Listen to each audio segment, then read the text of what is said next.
Hello, this is the RPG Crawler, and welcome to Gateway to the Savage Frontier. It is one of the old SSI Gold Box games based on AD&D and AD&D 2nd Edition. It is first in a series of, I believe, 2. I don't think there's a third one in this one.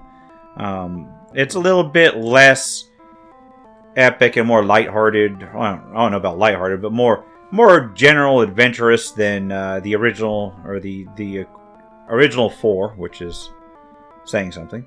It's also set in the Forgotten Realms. I'm gonna see how this goes.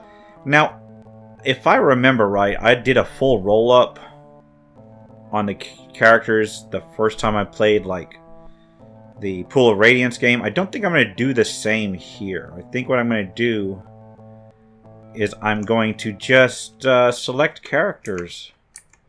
Well, let's see about this. Create new characters.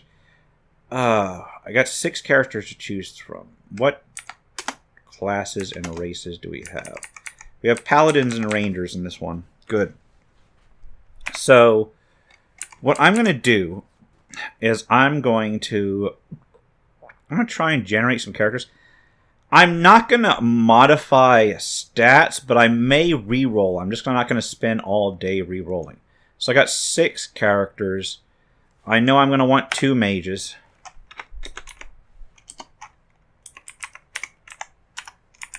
I know I'm going to want at least 1 cleric. I know I'm going to have 1 thief. But I think it can be a fighter thief. I'm going to want 1 paladin. Which leaves me with 1 more slot. I'm thinking maybe a fighter cleric.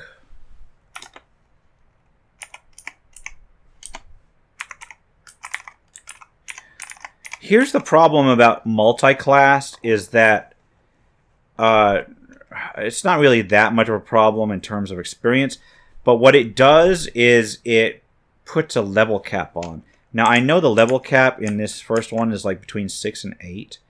I don't know what the level cap on the second one is, so I'm gonna actually look up real quick.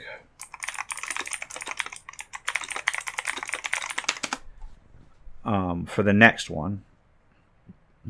It allows characters of up to level 12, the next one. So we're looking at like a 12 level spread. Do these use AD&D 1st edition or 2nd edition rules, though? That's the issue. Let me say, hold on.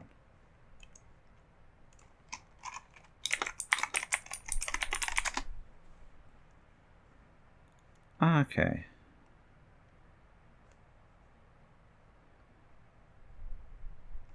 Yeah, okay. So I think it's level 12 for everybody. In treasures. So we'll go with just multi-class characters. Not only multiple class characters, 2 of them. So I'm going to create new characters. Let's try with a paladin first. We're going to go ahead and make Zemi again. Lawful good.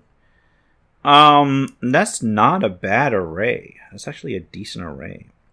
I think I could get a 17 strength, maybe. I wish I could save that array. I'd also like to get a little higher dex or con.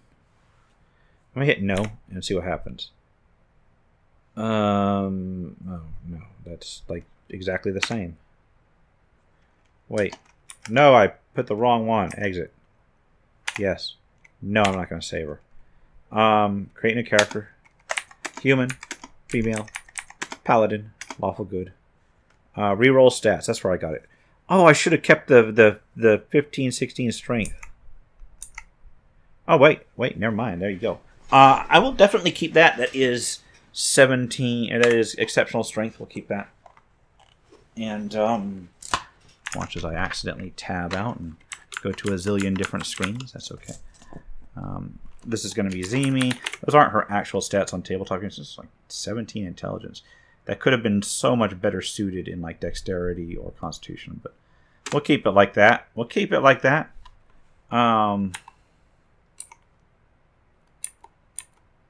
Change the head. We got it. Not, there we go. Keep that. Weapon. Go with sword and shield. I'll just use that sword. Keep that. Exit. First color, hair. Make her blonde. That'll work. Body. Put her in something white. There we go. Leg. If I remember right, the second color is what I need on the legs and arms.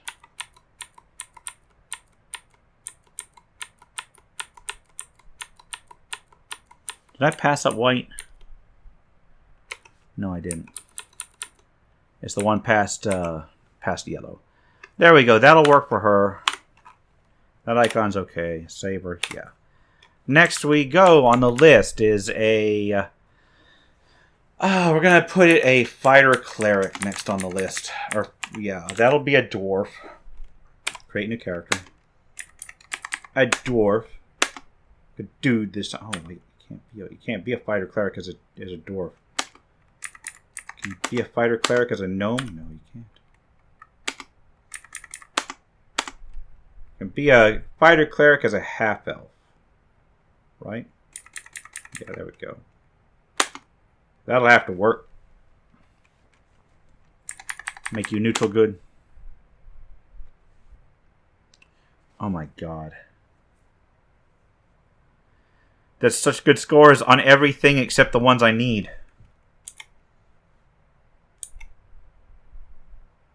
Um, 17 wisdom's not bad. Yeah, I'm gonna keep those stats. I actually do not have a ready-made fighter cleric name character right out of the box. So I am going to call you... we will call you Victor. There we go. Give you some sort of shield and mace.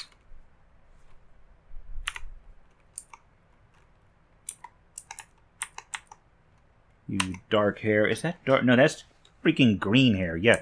Or blue hair. Yeah, that's... Yeah, there we go. There we go. That's more like it. Not going to make a blue-haired character. Second color. Shield. White. Body. That's not right. Leg. Leg. Yeah. Arm. See, part of the issue is that I'm sitting way back from my laptop, so anything that shows, I'm having to like really squint to see. I'm gonna have to get right up. My eyes are actually worse right now than they were when I first played Pool of Radiance. I'm gonna keep this one. Yes, I will save Victor. All right, next is the Fighter Thief. That one can be a dwarf.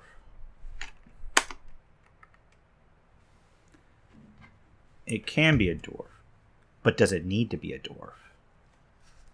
You can also have really good... dwarves are decent characters, but they're slow. They have benefits, but I don't know if those benefits actually apply for this game. Do you a fighter thief? Neutral good.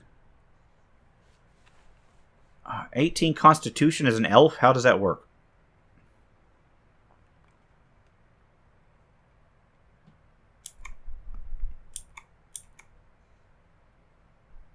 I want high dexterity.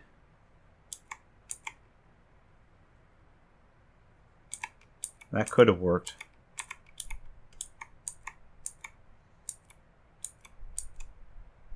Oh, that 18 dex. I'll take this one.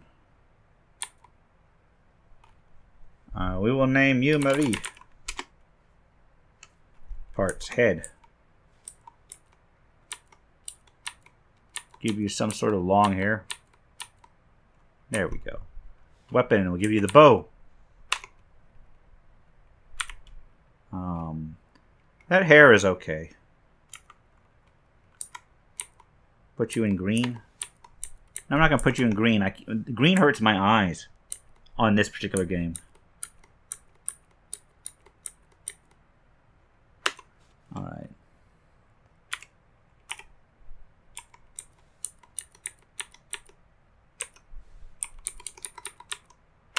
Put you in black like a ninja. Alright. You good? Yeah, you good. Then we go with a cleric. Make you a dwarf. No, you can't be a cleric as a dwarf in this game. This is like first edition stuff.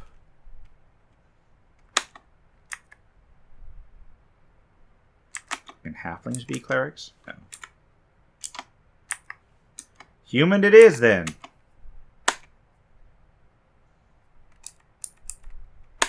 Neutral good. We will. Oh, there's your 18 wisdom, 17 dex too. That's nice. Make you be charity.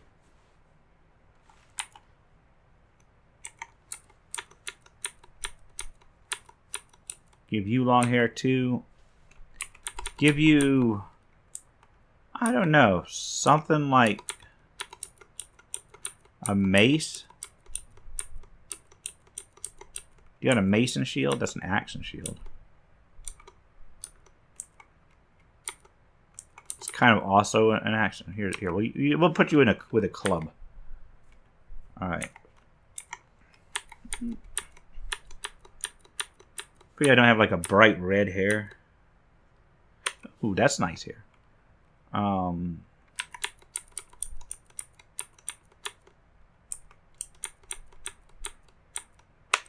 We'll put you in white as well. Make it a theme.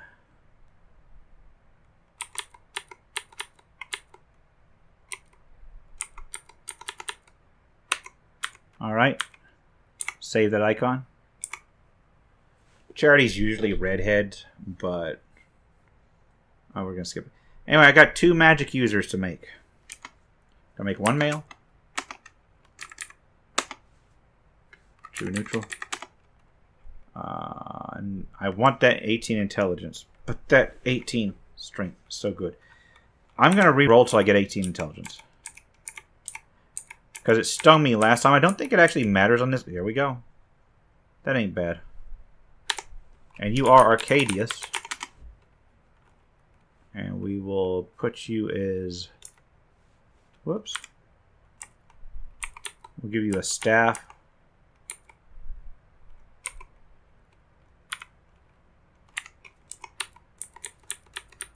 Give you dark hair. Or actually give you white hair. Put you in like purple robes. Oh my god. I cannot see. Maybe deep blue ones.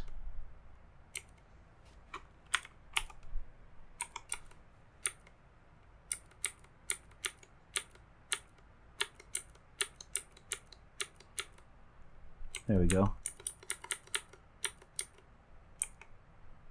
Those would be that would be a better color. It's right after black, right?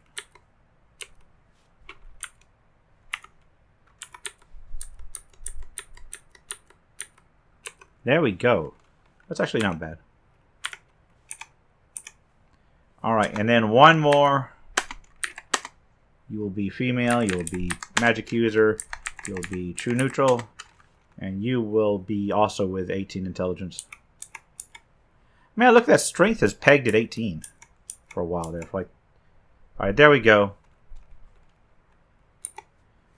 You'll be Ophelia.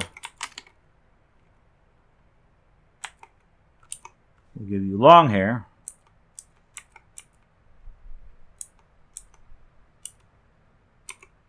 And we will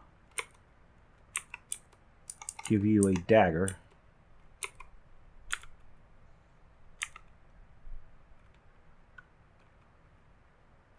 We will make you wear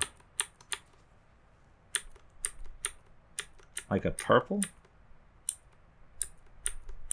If I can find it.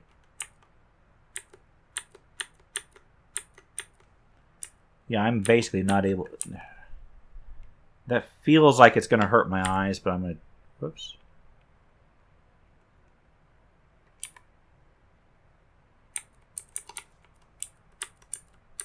Maybe I can just undo it again?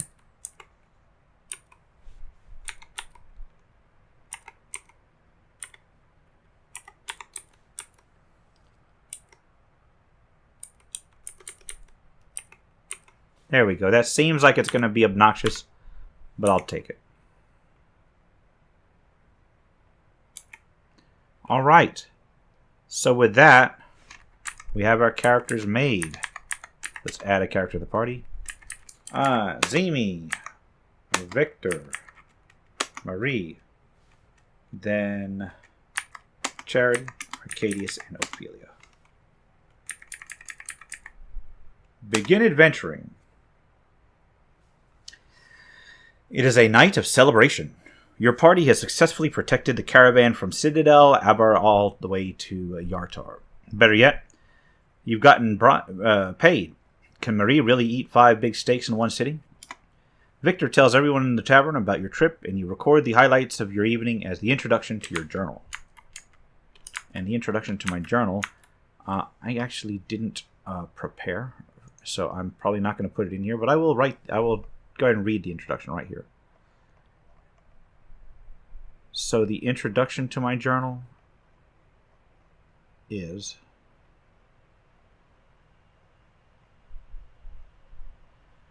Introduction. The first night in Yartar. We had thought this was going to be a routine mission, guarding a caravan of Mythal traveling from Citadel Abdar to the far north. But no sooner did we sign on to provide protection than the dwarves' king Harbram himself called us to the top of the tallest tower in the fortress. Now Harbram, he talks through his great whiskers and it sounds like a bellows blowing, but this particular morning he didn't have to say much to get our attention. He pointed to the northeast, and we looked towards a brown cloud floating above one of the mountain valleys. "Do you see that? It's dust," he said, his voice rising. "It's the dust of tens of thousands of the ice mountain orcs as they march from their caves toward the cities of the south." "That always happens this time of year," someone replied. "Orc raiding parties are always attacking Sundabar or ambushing caravans from Silverymoon." The old dwarf nodded. "Aye, that's true. But turn your eyes to that dark cloud once more. Is that the dust of 1,000 raiders? I think not. 2,000? By no means. If we're lucky, perhaps only 2,000 times 10. Guard well this caravan, adventurers," he told us. "Evil is again awakened in the realms, and its eyes and hands and daggers will be all around you." Well, after that speech, you can imagine how worried we all were. Every step of the way we scanned the horizon looking for those dark brown clouds. We didn't see any, but we sure heard a lot of stories. Seems like everyone in the northern realms knows someone who's seen at least a dozen trolls or 100 orcs skulking across their fields. A burly fighter by the bar called out, "So you came all this way with such a fine-looking sword and never had a chance to quench it with orcish blood?" His voice dripping with sarcasm, he mimicked a dancer tiptoeing along across the stage. Perhaps he didn't want to fight. Perhaps it's just a child's toy with a fine golden handle attached to it for show. Before his words had even crossed the room, the sword in question was drawn, its gleaming blade flashing even in the dim light of the tavern. The room went silent as they waited to see if we'd attack the blustering fool. After a moment of hesitation, the sword was sheathed again. "This sword is saved for Orcus blood," we called back to the drunken fighter. "We do not care to soil it with yours." The man looked at us, thought for a minute, realized he had been insulted, and started to cross the room. Hesitating, he looked around. To his surprise, none of his companions were crossing with him. He started to admonish them, call them to battle, but the words were stilled in his throat. A tall, thin, black-caped man was sitting in the corner, and he shook his head one time. The drunken fighter dropped his eyes to the floor, muttered something, then turned and left the tavern. Several others followed. There was another moment of awkward silence. The man in the corner nodded, and the waitress appeared with a heaping tray, crying, "More for everyone, it's on the house." We all surged forward for our share, and the rest of the evening was full of great fun and storytelling. Alright, well that's a nice introduction. But the next day, You awaken to despair. The merrymaking at the tavern made for one too many friends in a town famous for the dexterity of its thieves, and now everything is gone. Looking around the room, filled with anger, you record your feelings as journal entry number 5. Journal entry number 5. The stolen rewards. A curse upon their filthy heads. They've taken all we had, stolen everything save the clothes on our back. More for everyone, the waitress cried out in the tavern last night. We looked at each other, shamefaced at having fallen for so old a trick. Someone slipped a little something in our food, and we slept like contented babes while the bandits stole us blind. All the gold earned on our last mission is gone. We endured those dangers, did our job, and now are left with empty pockets. Our heads could have festooned the end of an orcish pike, all for nothing. They even took my fine magical sword with the gold-braided handle, the one I used to slay the griffin at Longsaddle last winter. What I would give to have it back one more time, if only to skewer the slime who committed this atrocity. We still have the tiny purse of coins I kept beneath my pillow. There isn't much, but it'll be enough to buy new weapons and a few supplies. We need to find a new sponsor or a new mission quickly to earn the money we need to live. Whatever mission we next accept, we will have a second quest to complete as well, to catch those thieves and exact payment for last night. Okay. Summon a view. We are level 2. Except for the multi-class ones.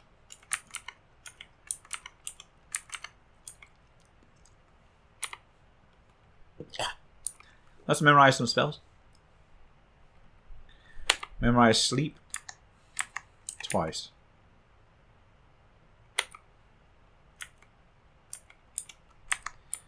You'll memorize sleep twice. Sleep twice.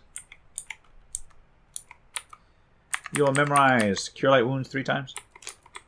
And then Bless. You will memorize Cure Light Wounds 3 times.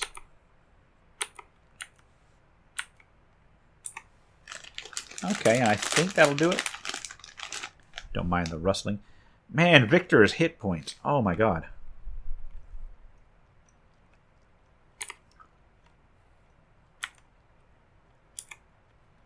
Let's rest up.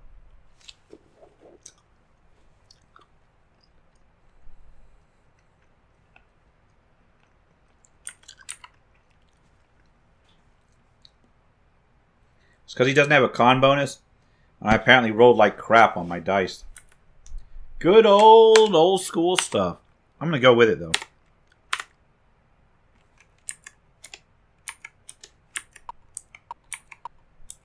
Alright, so what's out here? The sign hanging above the door here reads, The Inn of the Glowing Gem.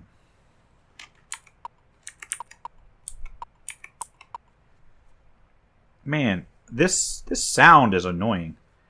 I'm probably going to either mute it or severely reduce the volume. Because it is old school. It's like basically speaker beeps. A sign beside this door says, The tired traveler find foods and spirits. The Yartar Armory, swords, bows, shields, and armor. Yeah.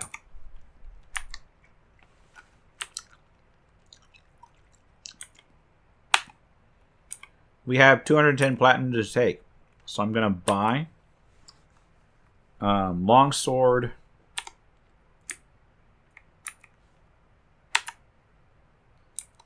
and splint mail, and shield.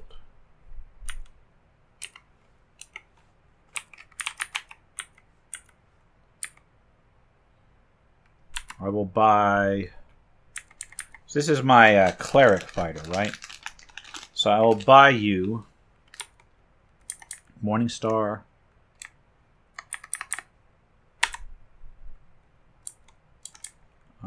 splint mail, and shield.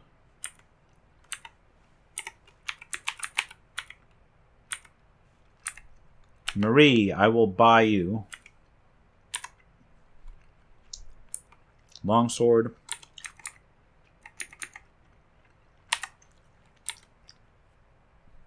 and leather armor, and I think shield. Because she is a fighter. Yeah. Still one of our better AC. I'll buy you, same as I did for Victor. I will buy you Morningstar, Split Mail, and Shield. Oh no, she can't use a Morningstar.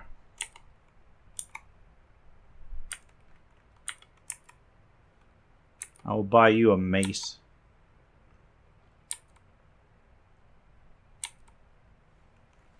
Where's our maces? There we go.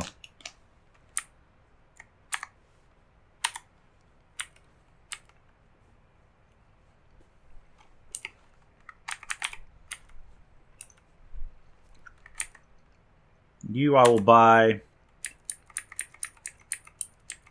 Quarterstaff.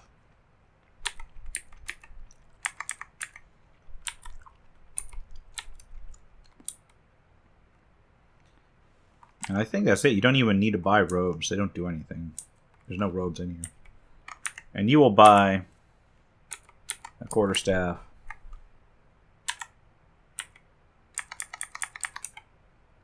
Still got a lot of platinum, though. There's no plate. Actually, you know what? I can go to Marie. And I know this is stupid. I'm going to sell the leather. And I'm going to buy the studded leather. Actually, I can buy the splint, can't I? Because she's multi-class. Yeah, she can wear splint. Even though she's a fighter thief, she can totally wear splint now. Okay.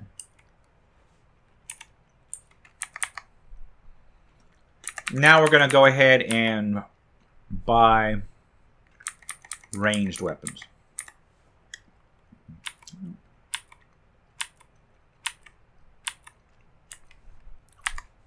I'm going to buy darts, 20 darts for each of my wizards. I'm going to make that 28.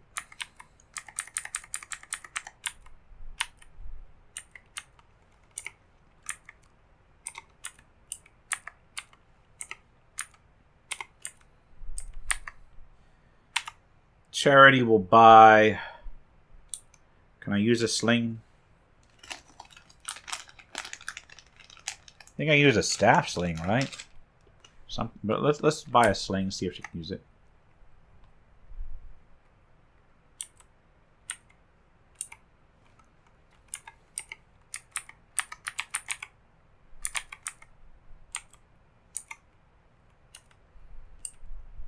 Cannot use a sling. Use a staff sling.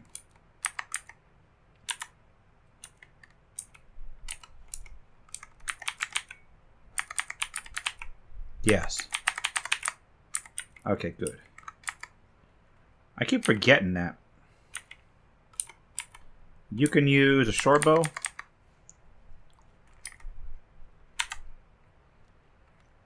And a bunch of arrows.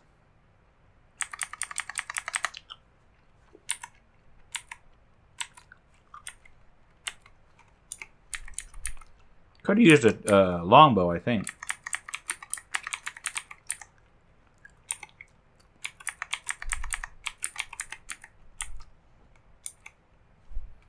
I shouldn't have sold it. I should have bought the longbow first.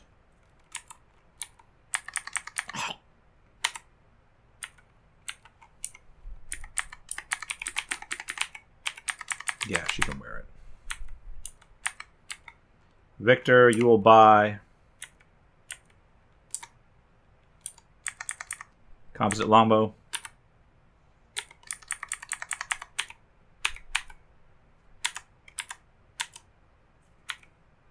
And Zemi, you will buy composite longbow.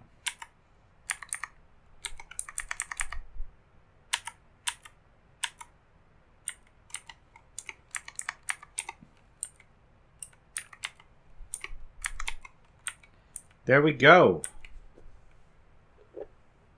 Yes, I want to get my money. I almost left without my money.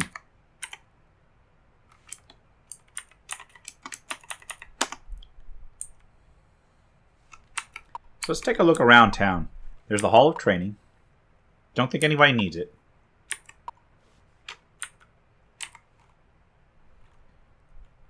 Yeah, I don't think anybody needs it. Going down the side corridor. Residential area. Several thugs have cornered a small, terrified man in an alcove of this narrow street. Do you want to help them? Sure. Okay. Marie.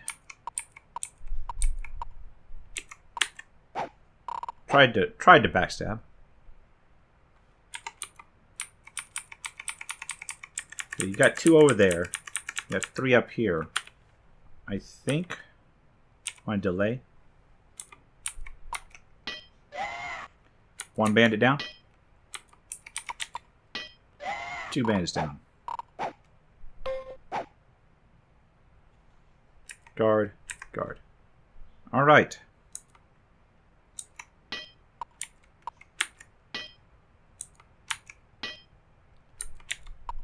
I'm going to try to do these in. So far, so good on not getting killed.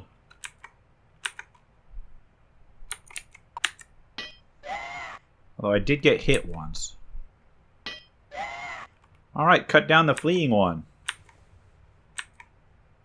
Don't want to continue that battle. Crevish takes and hides his share. I didn't see he could have a share. And we immediately have level ups, I think.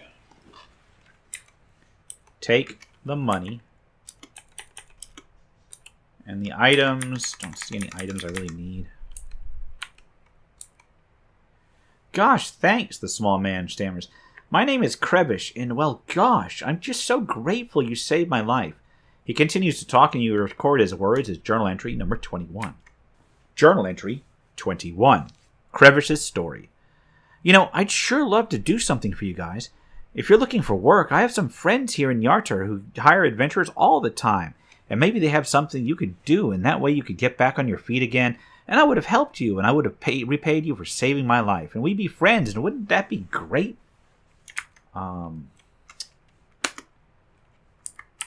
Yeah, I'll accept it. Crevish smiles broadly. That's great! I'm glad I can help you guys. You record what happens next as journal entry number 24. Journal entry 24. Into the hidden complex. We followed Crevish around several corners and down an alley, where he pressed a hidden panel in a wall. A door swung open, and after some hesitation, we let him lead us into a dark corridor. Our weapons and armor clanked loudly as we walked cautiously down the passageway, finally arriving before a heavy wooden door.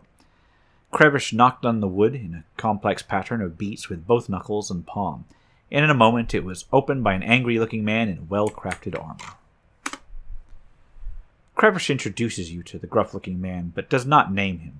You record your conversation as journal entry number 25. Journal entry number 25. The meeting beneath Yartar. The man looked us over for a moment, not at all sure whether he liked the idea that Crevish had brought our party to his secret lair. It's all right, Captain, Crevish piped up enthusiastically.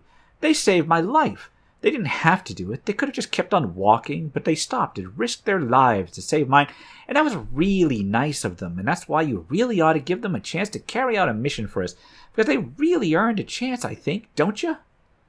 The captain rolled his eyes. All right, Crevish, all right. If you'll just be quiet, I'll give them a chance. As you know, he told us, the temples of Bane are dedicated to the advancement of evil in the realms.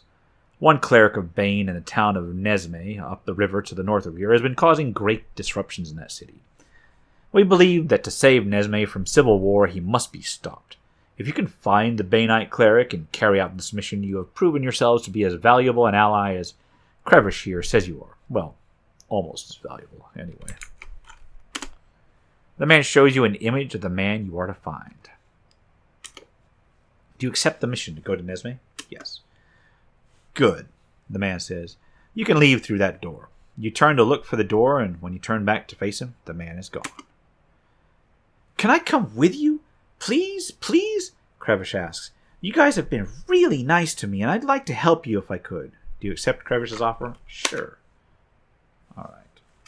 I'm going to view Crevish.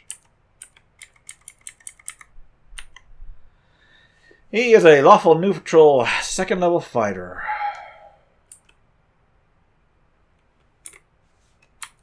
That's fine. And we just exit out in the street again. Now, before I do anything, this is a residential area, right?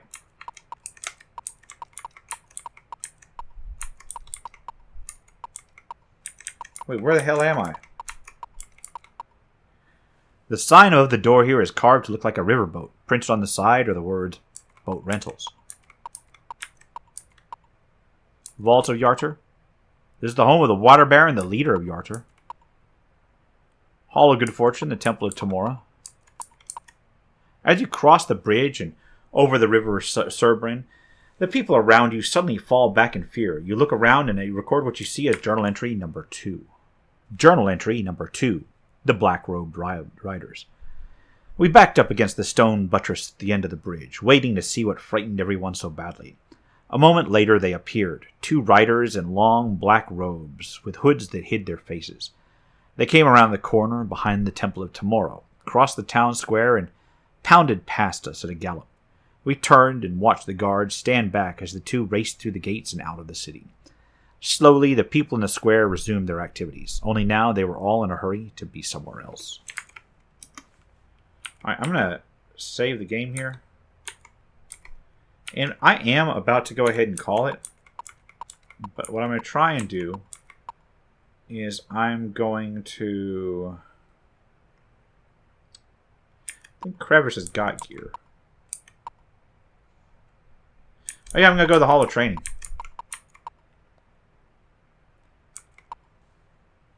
Yes. Can I train Victor?